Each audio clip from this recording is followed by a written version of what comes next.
अभी चैनल को सब्सक्राइब करें और ब्रेकिंग न्यूज अलर्ट हासिल करें।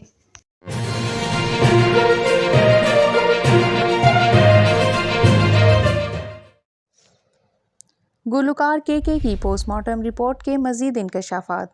पोस्टमार्टम रिपोर्ट के मुताबिक भारतीय गुलकार कृष्णा कुमार कनाथ की मौत शदीद कार्डियोजेनिक प्लेमोनरी एडिमा के बायस हाइपोकेसिया के नतीजे में हुई, जिसका मतलब ये है कि इनका दिल उतना ऑक्सीजन वाला खून पंप नहीं कर रहा था जिसकी इन्हें जितनी ज़रूरत थी।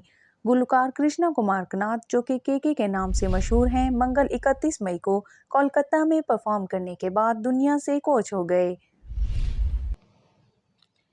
इब्तिदाई पोस्टमार्टम रिपोर्ट के मुताबिक गुलकार का परफॉर्मेंस के चंद घंटे बाद ही दिल का दौरा पड़ा। कोलकाता पुलिस ने गुज़िश्ता रोज़ गुलकार के की तफसीली पोस्टमार्टम रिपोर्ट जारी की। ज़राए के मुताबिक के को कॉन्सर्ट से पहले बाजू में दर्द था, उनकी तवानाई कम थी।